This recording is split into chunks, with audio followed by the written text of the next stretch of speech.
नमस्ते।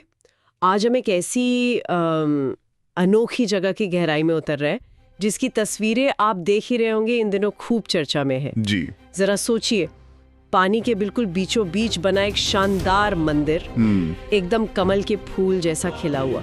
पहली नजर में तो लगता है जैसे किसी दूसरी दुनिया का नजारा हो, शायद स्वर्ग का। बिल्कुल। ये है झारखंड के गिरिडीह जिले में जलीय सूर्य मंदिर कहते हैं इसे। जी, जलीय सूर्य मंदिर नाम से ही जाहिर है भगवान सूर्य को समर्पित है, लेकिन इसकी सबसे बड़ी खासियत तो यही है, मतलब पानी के बीच में होना और इसकी बनावट बड़ी अद्भुत है। हाँ, वो तो है। हमारे पास जो जानकारी है वो एक लेख से ली गई है। उसमें इस मंदिर की सुंदरता, इसकी वास्तुकला और सांस्कृतिक महत्व पर काफी कुछ बताया गया है। जी, उसी पर आज हम बात करेंगे। तो आज हमारी कोशिश यही रहेगी कि इस मंदिर के उन खासियतों को समझें जो इसे इतना अनूठा बनाती हैं, जैसे इसकी वास्तुकला है ना, और इसके पीछे की आस्था, और ये इतनी तेजी से लोगों के बीच लोकप्रिय क्यों हो रहा है, बिल्कुल, खासकर श्रद्धालुओं के बीच। सच कहूँ तो ये कल्पना ही मन मोह लेती है। पानी के ऊपर तैरता हुआ कमल का फूल जो असल में एक मंदिर है, कितना शांत और खूबसूरत लगता होगा ना। हाँ, और ये वाकई एक दिलचस्प संगम है। देखिए, यहाँ प्रकृति है, इंसानी आस्था है, और फिर कलात्मक अभिव्यक्ति यानी वास्तुकला। ये सब एक साथ इतने सुंदर ढंग से मिलते हैं कि ये सिर्फ एक पूजा स्थल नहीं रह जाता। अच्छा। हाँ, ये अपने आप में कला और क्या कहते हैं माहौल का एक अनुभव बन जाता है। तो ये देखना रोचक होगा कि ये संगम कैसे काम करता है, कैसे इसे बनाया गया है। बिल्कुल। तो चलिए इस अनोखे मंदिर के बारे में और जानते हैं। सबसे पहले इसकी लोकेशन पर थोड़ी और बात करते हैं। झारखंड का गिरिडीह जिला। जी, ये जगह कैसी है? मतलब झारखंड का नाम सुनते ही तो जंगल, पहाड़, झरने, यही सब ध्यान में आता है। हाँ, सही है। देखिए, झारखंड प्राकृतिक सुंदरता से तो भरपूर है ही, इसमें कोई शक नहीं। लेकिन ये मंदिर जो गिरिडीह जिले के मिर्जागंज जगन्नाथ डी में है, हाँ, ये झारखंड के एक और पहलू को सामने लाता है। कौन सा पहलू? उसका धार्मिक और सांस्कृतिक पर्यटन वाला पहलू। ये दिखाता है कि प्राकृतिक नजारों के साथ साथ अब ऐसे अनूठे आस्था के केंद्र भी राज्य की पहचान बन रहे हैं, और वो भी काफी तेजी से। अच्छा, और ये मंदिर किसी शांत कोने में नहीं, बल्कि एक तालाब के ठीक बीच में बना है, पूरी तरह पानी से घिरा हुआ। जी हाँ, बिल्कुल, तालाब के बीचों बीच। ये पानी के बीच होने का विचार ही अपने आप में कितना अलग है। क्या जानकारी में कुछ ऐसा है कि यही लोकेशन क्यों चुनी गई होगी? कोई खास वजह? देखिए, लेख सीधे तौर पर तो ये नहीं बताता कि यही तालाब क्यों चुना, लेकिन पानी के बीच मंदिर बनाने की परंपरा भारत में है, हालांकि बहुत आम नहीं। हाँ, कम ही सुनने को मिलता है। जी, अक्सर इसका मतलब होता है शांति, पवित्रता, दुनियावी हलचल से थोड़ी दूरी का एहसास। और फिर कमल का फूल भी तो पानी में ही खिलता है। हाँ, ये बात तो है। तो शायद मुझे लगता है मंदिर के डिजाइन और लोकेशन में एक गहरा तालमेल बिठाने की कोशिश की गई हो, कमल और पानी एक साथ। बिल्कुल, ये कनेक्शन तो स्वाभाविक लगता है। अच्छा, अब आते हैं इसकी बनावट पर। कमल के आकार का तो ये है ही, ये तो हम जानते हैं, लेकिन क्या इसके आर्किटेक्चर में और भी कुछ खास है, कुछ डिटेल्स? हाँ, कई बातें हैं। हाँ। जैसा आपने कहा, मुख्य संरचना तो कमल के फूल जैसी है, और इस कमल रूपी मंदिर के बिल्कुल केंद्र तक, यानी गर्भगृह तक। गर्भगृह मतलब जहां मुख्य मूर्ति होती है? हाँ, बिल्कुल, मंदिर का वो सबसे पवित्र हिस्सा जहां मुख्य देवता की मूर्ति स्थापित होती है, वहां तक पहुंचने का सिर्फ एक ही रास्ता है। सिर्फ एक रास्ता? कैसे? जानकारी के मुताबिक ये करीब 60 फीट लंबा एक आरसीसी पुल है। आरसीसी पुल मतलब वो सीमेंट कंक्रीट वाला? जी हाँ, सीमेंट, कंक्रीट और स्टील से बना एक मजबूत पुल। ये पुल ही मंदिर को किनारे से जोड़ता है। अच्छा, तो मतलब आपको पानी के ऊपर चलकर मंदिर के एकदम हृदय तक पहुंचना होता है। वाह, ये अनुभव भी काफी अलग होता होगा। निश्चित रूप से। और मंदिर के दरवाजों के बारे में क्या लेख में कुछ बताया गया है? कितने दरवाजे हैं? लेख बताता है कि मंदिर में कुल 6 प्रवेश द्वार हैं। 6? जी, 6। अब ये 6 की संख्या शायद कमल की पंखुड़ियों से जुड़ी हो सकती है, क्योंकि कमल की पंखुड़ियां भी कई परतों में होती हैं। हाँ, हो सकता है। लेकिन जो मुख्य प्रवेश द्वार है, मेन एंट्रेंस, वो सबसे ज्यादा ध्यान खींचने वाला है। ओह, मुख्य द्वार पर ऐसा क्या खास है? उसके ऊपर एक बेहद खूबसूरत नक्काशी है। हाँ? इसमें इंद्रधनुष के 7 रंगों वाले 7 घोड़े बने हैं। 7 घोड़े? हाँ, और वो ऐसे दिखाए गए हैं जैसे वो सूर्य देव के रथ को खींच रहे हों। अरे वाह, ये तो बिल्कुल वैसे ही जैसे कोणार्क के सूर्य मंदिर में है। बिल्कुल सही। ये सीधे सीधे ओडिशा के विश्व प्रसिद्ध कोणार्क सूर्य मंदिर की याद दिलाता है। कमाल है। हाँ, जहां भी सूर्यदेव के रथ को घोड़ों द्वारा खींचते हुए दर्शाया गया है। ये 7 घोड़े, देखिए, शायद सप्ताह के 7 दिनों का प्रतीक हों। हाँ, या फिर इंद्रधनुष के 7 रंगों का, जो सूर्य के प्रकाश से ही बनते हैं। ये वाकई में एक भव्य और प्रतीकात्मक प्रवेश द्वार लगता है। कोणार्क से प्रेरणा ये तो बहुत दिलचस्प है। ये दिखाता है कि कैसे नई संरचनाएं भी हमारी पुरानी महान कलात्मक धरोहरों से जुड़ सकती हैं। जी बिल्कुल। अच्छा, और मंदिर के अंदर गर्भगृह में कौन-कौन से देवी देवता विराजमान हैं? जाहिर है सूर्यदेव तो होंगे ही। हाँ, मुख्य देवता तो भगवान सूर्यदेव ही हैं, जिन्हें भगवान भास्कर भी कहते हैं। उनकी मूर्ति बिल्कुल केंद्र में है। लेकिन दिलचस्प बात यह है कि ये मंदिर सिर्फ सूर्यदेव को ही समर्पित नहीं है। अच्छा, और कौन है? लेख के अनुसार गर्भगृह में माँ गायत्री, हनुमान जी, शिवजी। शिवजी भी? हाँ, शिवजी, राम सीता की जोड़ी, राधा कृष्ण की जोड़ी, माँ दुर्गा और गणेश जी की भी सुंदर संगमरमर की मूर्तियां स्थापित हैं। अरे वाह, ये तो मतलब कई प्रमुख हिंदू देवी देवताओं का एक संगम स्थल बन गया है। हाँ, ऐसा ही है। तो फिर इसे सिर्फ सूर्य मंदिर कहना शायद इसकी पूरी तस्वीर न दे पाए, है ना? शायद नहीं। क्या इससे ये लगता है कि ये मंदिर एक तरह की समावेशी भावना को बढ़ावा देता है, कि मतलब अलग-अलग संप्रदायों के लोग भी आकर यहाँ अपने इष्ट देव के दर्शन कर सकते हैं? ये एक संभावना हो सकती है।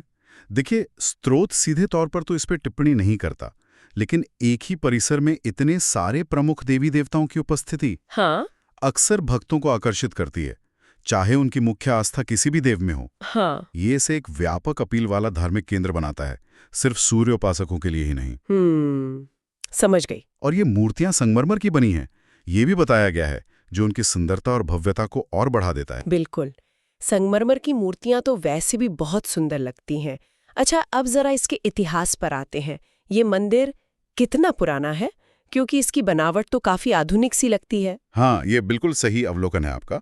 जानकारी के मुताबिक इसका निर्माण कार्य 1992 में शुरू हुआ था। अच्छा, 92 में? जी, और ये 2002 में पूरी तरह बनकर तैयार हुआ। 2002 में? हाँ, तो मतलब ये कोई ऐतिहासिक या प्राचीन मंदिर नहीं है, ये समकालीन वास्तुकला का एक उदाहरण है। मुश्किल से आप कह सकती हैं 2 दशक पुराना। सिर्फ 2 दशक?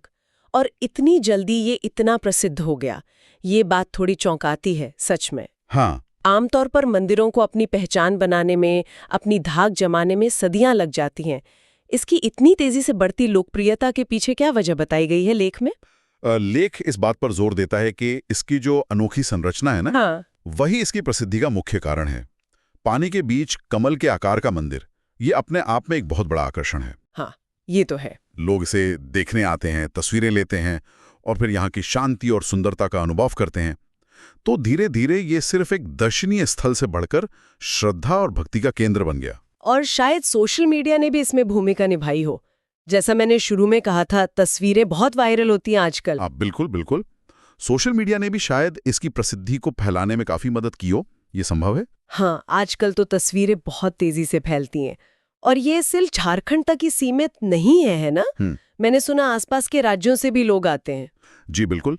जानकारी यही कहती है कि झारखंड के अलावा पड़ोसी राज्यों जैसे बिहार, पश्चिम बंगाल और यहाँ तक कि उत्तर प्रदेश से भी। उत्तर प्रदेश से भी? हाँ, वहाँ से भी बड़ी संख्या में श्रद्धालु दर्शन करने और इस अनोखी जगह को देखने आते हैं।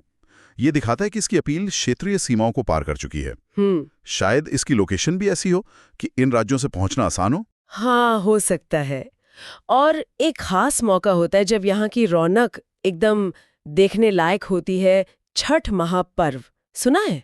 अरे हाँ, लेख में इस बात पर विशेष जोर दिया गया है। छठ पर्व, जो मुख्य रूप से सूर्यदेव की उपासना का ही पर्व है। जी। उस दौरान इस जलीय सूर्य मंदिर का महत्व और भी बढ़ जाता है।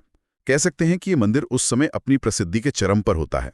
अच्छा, कैसा माहौल होता है उस समय? कुछ अंदाजा है? जानकारी कुछ बताती है?